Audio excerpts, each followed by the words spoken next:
नमस्कार, खबर सहारनपुर से मैं अनिल कुछाड़िया। आज की मुख्य खबरें। ट्रांसफार्मर फटने के दौरान उबलता तेल गिरने से झुलसे आशुतोष की मौत। परिजनों ने की विद्युत विभाग के खिलाफ नारेबाजी। पत्नी को नौकरी व मुआवजे की मांग। लॉकडाउन का उल्लंघन कर सड़कों पर वाहन लेकर निकले लोगों के पुलिस ने काटे चालान। लायनेस क्लब रोशनी द्वारा मनाया गया उत्तराखंड का लोक पर्व हरेला। रोपित किए गए पौधे। लॉकडाउन के बीच महानगर में सादगी के साथ मनाई गई श्रावण माह की शिवरात्रि। शिवालयों पर किया गया जलाभिषेक। पूर्व विधायक राजीव गुंबर ने अपनी पत्नी के साथ बागेश्वर महादेव मंदिर में टेका माथा। कस्बा सरसावा के शिवालयों में सोशल डिस्टेंसिंग के साथ किया गया जलाभिषेक। कस्बा गंगों में सफाई कर्मियों ने की हड़ताल। एसडीएम नकुड़ के समझाने पर माने सफाई कर्मी। घनी आबादी वाले गांव छापुर में आज भी है बुनियादी सुविधाओं का टोटा। केमिकल फ्री फॉर्मूला करे दर्द की छुट्टी बिना किसी साइड इफेक्ट। एमएमसी करिश्मा पेन नील ऑयल। ट्रांसफार्मर फटने के दौरान उबलता तेल गिरने से झुलसे रानी बाजार के आशुतोष की मौत हो गई। आज जब आशुतोष का शव पोस्टमार्टम के लिए लाया गया तो परिजनों में विद्युत विभाग के खिलाफ आक्रोश दिखा। विद्युत विभाग के खिलाफ लोगों ने नारेबाजी भी की। वहां मौजूद लोग विद्युत विभाग के अधिकारियों को मौके पर बुलाना चाहते थे। विद्युत विभाग के अधिकारी तो नहीं आए, लेकिन पुलिस ने शव को पोस्टमार्टम के लिए अंदर रखवा दिया। परिजन मृतक की पत्नी को नौकरी व मुआवजे की मांग कर रहे थे। सूचना पर नगर विधायक संजय गर्ग, पूर्व मंत्री काजी सायान मसूद, कांग्रेस नेता मनीष अरोड़ा पोस्टमार्टम हाउस पहुंचे और परिजनों को सांत्वना देते हुए मदद का भरोसा दिया। बताते चले 30 जून को जिला अस्पताल के निकट रखे ट्रांसफार्मर में आग लग गई थी, जिसमें आशुतोष समेत 5 लोग झुलस गए थे।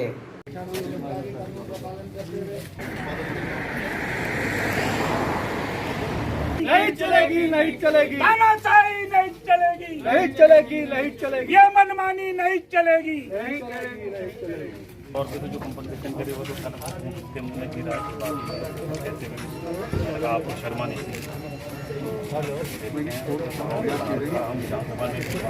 उनको 30 जून को मेरा बेटा फर्स्ट स्टेप स्कूल में पार्ट टाइम अकाउंट्स का जॉब करता था। वहाँ अपने काम पे जा रहा था, इसी रास्ते से गुजर के, क्योंकि घर रानी बाजार में है तो सीधा रास्ता और कम भीड़ वाला यही पड़ता है। इधर से गुजर के जा रहा था। यहाँ अस्पताल की दीवार के साथ एक खंबे पे ट्रांसफार्मर रखा था, जो कि जब वो यहाँ से गुजर रहा था और आगे ट्रैफिक था, उसे रुकना भी पड़ा 1 मिनट 2 मिनट, क्योंकि मैं तो वहाँ उस टाइम था नहीं। मुझे जो प्रत्यक्षदर्शियों ने बताया मैं वही बता रहा हूँ। और वो इतनी देर में ट्रांसफार्मर फटा, उसका सारा खौलता हुआ तेल वो लड़के के ऊपर और भी 2-4 आदमियों के ऊपर वहाँ पे गिरा और उसकी पूरी मोटरसाइकिल, बुलेट मोटरसाइकिल पूरी जल गई और लड़का मेरा पूरा जल गया। और उसके बाद 18 दिन तक वो पीजीआई मेरा यहाँ बड़े हॉस्पिटल थे, जिला अस्पताल थे, उसे हायर सेंटर में रेफर कर दिया था। तभी के तभी 30 तारीख को ही वो पीजीआई में चला गया था, भर्ती हो गया था। वहाँ पे आईसीयू में रहा वो 18 दिन। कल 19वें दिन उसकी डेथ हो गई। मैं जो भी सरकार या जिसकी गलती की वजह से हुआ, वो मुझे इतना मदद करें कि मेरी पोती किसी के आश्रित ना रहे, मेरी बहू को किसी के सामने हाथ ना फैलाना पड़े, उसे नौकरी मिल जाए या इतना पैसा मिल जाए कि जो वो सारी ज़िंदगी अपना किसी के आगे हाथ ना फैलाएं। बहुत ही नवयुवक नवोदित हमारे साथी थे, जिनकी बहुत ही दुर्भाग्यपूर्ण स्थिति में बिजली विभाग की लापरवाही के कारण दर्दनाक मौत हुई। कितना पैसा इलाज में खर्च हो गया, परंतु सरकार संवेदनहीन बनी रही और कोई पैसा विभाग के द्वारा उसमें नहीं दिया गया। आज मौत के बाद भी सरकारी विभाग के किसी अधिकारी का ना आना, मेरे द्वारा भी डीएम को इस बारे में सूचना दी गई। उन्हें बताया गया कि इस तरह से जो मौत हुई है उससे लोगों में गुस्सा है और ये विस्फोटक स्थिति में परिवर्तित ना हो जाए, इस बात के लिए निश्चित रूप से एक माकूल फैसला किया जाना चाहिए। विभाग के द्वारा क्या प्रावधान है क्या नहीं, परंतु हम लोगों की मांग है कि एक बच्चा जिसकी मात्र 34 साल की उम्र हो, जिसके 3 साल की बच्ची हो और उसका अगर निधन इस तरह से होता है तो उसका पूरा परिवार, उसका जो पिता हैं वो भी उसी के ऊपर डिपेंड थे, उसकी जो बिटिया है और उसकी पत्नी, तो उसकी पत्नी को सरकारी नौकरी दी जाए और एक समुचित राशि उन लोगों को दी जाए जिससे वो अपने परिवार का पालन पोषण कर सकें। और जो हादसा हुआ है उस बात के लिए जांच बैठाकर उन तकनीकी अधिकारियों का जिनकी लापरवाही से ट्रांसफार्मर फूका है उनकी जांच कराकर उनके खिलाफ कार्रवाई की जानी चाहिए। दुखद घटना है। एक 34 साल के लड़के की जो अकाउंटेंट था, अच्छी खासी नौकरी कर रहा था, सरकार की लापरवाही की वजह से उस बच्चे की जान चली जाए, इससे ज़्यादा शर्मनाक चीज़ इस सरकार के लिए कुछ हो नहीं सकती। 18 दिन वो लड़का पीजीआई में पड़ा रहा, एक आदमी ने आकर उन्हें पूछा नहीं, बिजली विभाग का एक आदमी इनकी तरफ नहीं गया। और शर्मनाक चीज़ ये है कि वो ट्रांसफार्मर 18 दिन पहले फटा था, 2 दिन पहले हटा है। अगर उसमें खुदा न खास्ता कोई और दिक्कत होती तो कौन जवाब देगा? मैं तो आप लोगों के माध्यम से पूछना चाहता हूं सरकार से कि ये जो जान गई है, ये जो अपने बच्चों को और अपने परिवार को पाल रहा था लड़का, इस जान का हिसाब कौन देगा? इस जान के जाने का हिसाब कौन देगा? और ये जान किसके खाते में लिखी जाएगी? क्योंकि जिसकी भी लापरवाही है उसके खिलाफ 302 का मुकदमा लिखा जाना चाहिए। युवा लड़का जिसकी उम्र लगभग 34 साल थी, वो आज से लगभग 20 दिन पहले अपने काम पे जा रहा था। रास्ते में सिविल हॉस्पिटल के बराबर एक ट्रांसफार्मर लगा हुआ था। उस ट्रांसफार्मर अचानक फटा, उसमें से जिसका ऑयल था वो सारा उस लड़के पे गिर गया और वो झूझ गया बुरी तरीके से। और वो 20 दिन से चंडीगढ़ एडमिट था, क्योंकि कल मृत्यु हो गई है। तो परिवार वालों की सबकी यही मांग है कि कम से कम उस लड़के को मुआवजा मिले, क्योंकि घर में कमाने वाला अकेला आदमी था। वो छोटा बच्चा उसका 5 साल का, तो उसमें की सरकारी नौकरी और मुआवजा मिलना चाहिए इस परिवार को। तो सबकी यही मांग है, हम पूरा समाज यही उनके साथ खड़ा है। हफ्ते के 2 दिवसीय लॉकडाउन के दूसरे दिन रविवार को भी लॉकडाउन जारी रहा। लॉकडाउन का उल्लंघन कर घर से बाहर सड़कों पर वाहनों के साथ निकले लोगों के चालान काटे गए। लॉकडाउन में आवश्यक सेवाओं को छोड़कर सभी तरह के प्रतिष्ठान व सेवाएं बंद रही। पुलिस प्रशासनिक अधिकारियों ने लॉकडाउन के पालन पर अपनी नज़र बनाए रखी।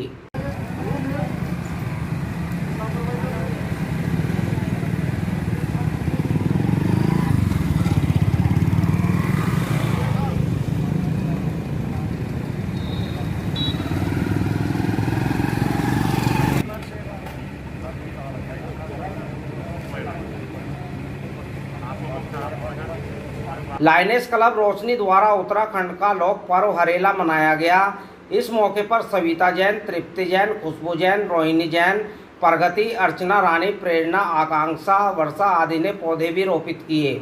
बताते चले उत्तराखंड में इस लोक पर्व को हरियाली संरक्षण के रूप में मनाया जाता है।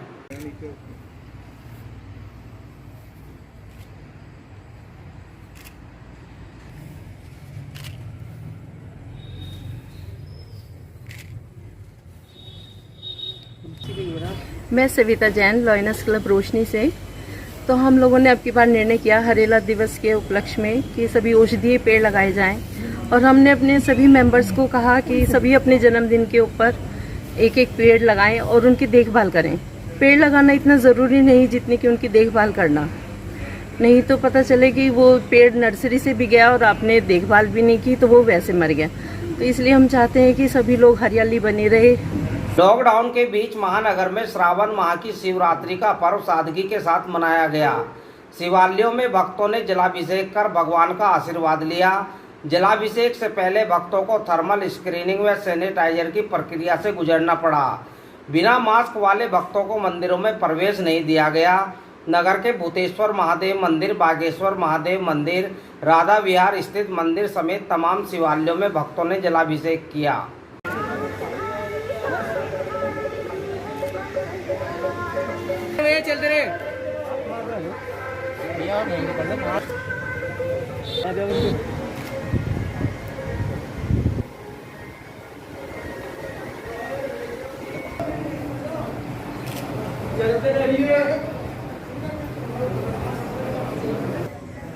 बहुत बहुत बधाई, शुभकामनाएं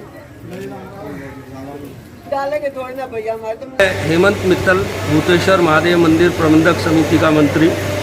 आज शिवरात्रि का पर्व है और चूँकि पहले सालों में सावन में कावड़ यात्रा के दौरान जो कावड़िए आते थे वो जल अर्पित करते थे, लेकिन लॉकडाउन और कोरोना के चलते इस बार कावड़ यात्रा नहीं हुई है।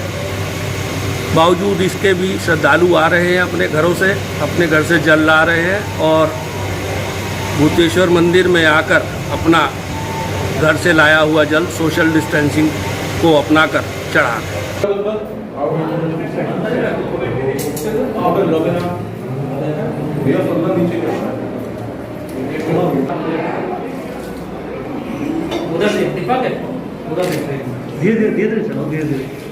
बाबा बागेश्वर महादेव मंदिर के अंदर शिवरात्रि का जो पर्व है जिस तरह धूमधाम से मनाया जाता है, लेकिन सोशल डिस्टेंसिंग का पालन करते हुए हम लोगों ने 6 फुट की लगभग सोशल डिस्टेंसिंग का पालन किया है। लगातार हैंड सैनिटाइज़र और थर्मल स्क्रीनिंग का उपयोग किया है और बाकी जो भी कार्य होगा वो बाबा बागेश्वर महादेव की आशीर्वाद सब पे बनी रहेगी। जितनी भक्तजन भीड़ सोच रहे थे उतनी भीड़ इस बार नहीं है। प्रभु से प्रार्थना है कि कोरोना खत्म हो तो अगली बार धूमधाम से महाशिवरात्रि का पर्व मनाया जाए।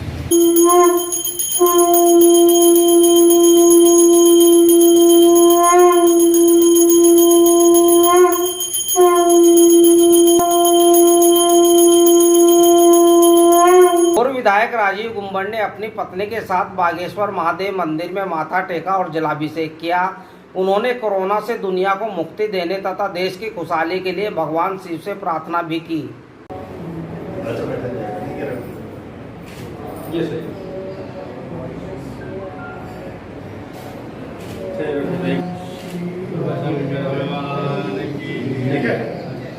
आज श्रावण मास की महाशिवरात्रि के पर्व है।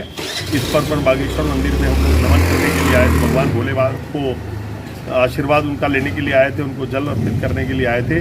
मैं आज इस महाशिवरात्रि के पर्व पर अपने सहारनपुर वासी और अपने पूरे देशवासियों के उत्तम स्वास्थ्य की कामना करता हूं और ईश्वर से कामना करता हूं, प्रभु से कामना करता है इस कोरोना वायरस के समय में सब पर अपनी कृपा दृष्टि बनाए और सबके परिवार सुरक्षित रहें।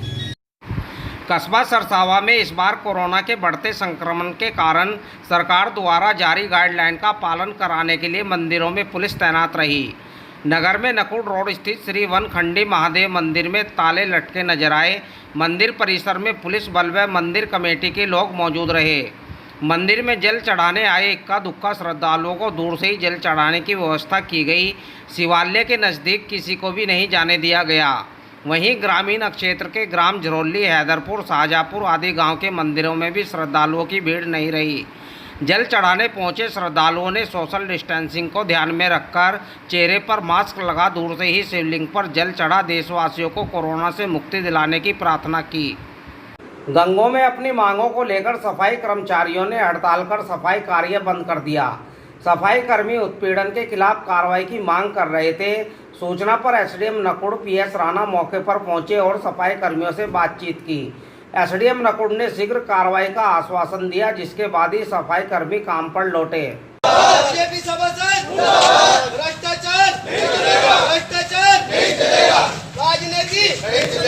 कर्मचारियों से वेद वसूली करना चाह रहे हैं, वो नहीं चलने का, बिल्कुल नहीं चलने का।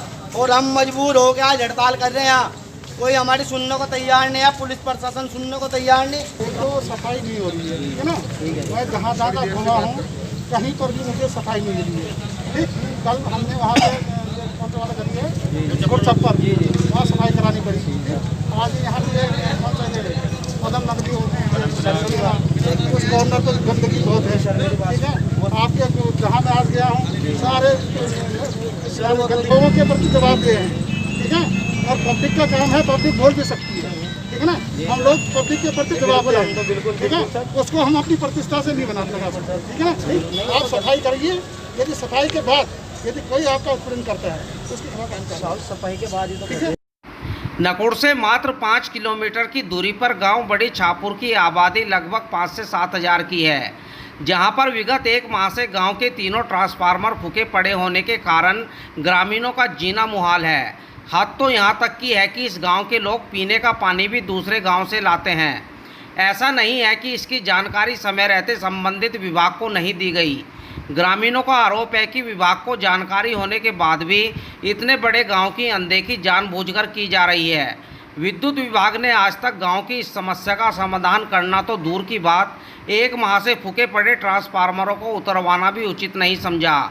ग्रामीणों का कहना है कि गांव में करीब 20 से अधिक हैंडपंप हैं जो कि खराब पड़े हुए हैं। अनेकों बार ग्राम प्रधान व सचिव को कहा जा चुका है, ग्रामीणों ने उप जिलाधिकारी से मांग करते हुए कहा, यदि हमारी जनहित की इस बुनियादी समस्याओं का समाधान नहीं कराया जाता है तो उन्हें मजबूरन सड़कों पर उतरने का रास्ता अपनाना पड़ेगा। उन्होंने पानी ले जा रहा खोल पे कम से कम 5000 की आबादी होगी गांव की। किसी अधिकारी से मिले आप? आज ही मिले। क्या आश्वासन दिया? साहब तक मिले जी। उन्हें एस्टीमेट बना दिया, आगे फैक्ट्री गए, उन्हें जवाब दे दिया, बोले जी ट्रांसफार्मर की कोई व्यवस्था नहीं है यहाँ। अब क्या चाहते हो आप लोग? हम तो ये चाहते हैं कि हमारा ट्रांसफार्मर लग जाए और हमारी लाइन पे तार पड़ जाए, लाइन पे तार बदले जा। तार नहीं है आगे लग, कहीं भी तार नहीं है लाइन पे। आधा गाँव बिना तार के डोब ले रहा। ग्राम प्रधान से बात हुई आपकी संबंध ग्राम में? प्रधान से बात हुई थी जी कल। उन्हें कहा कि हम नलका कोई ठीक करा देंगे, बिजली हमारे बस की नहीं है। कितने नलके खराब पड़े आपके गांव में? नलका एक भी सही नहीं है जी, एक भी सरकारी नलका एक भी चलता नहीं गाँव में। कितने नलके हैं आपके गांव में? हमारे गांव में लगभग 20 नलके होंगे, एक भी नहीं चलता, एक भी नलका नहीं चलता। आबादी कितनी है आपके गांव की? 5000 है आबादी कम से कम है 5।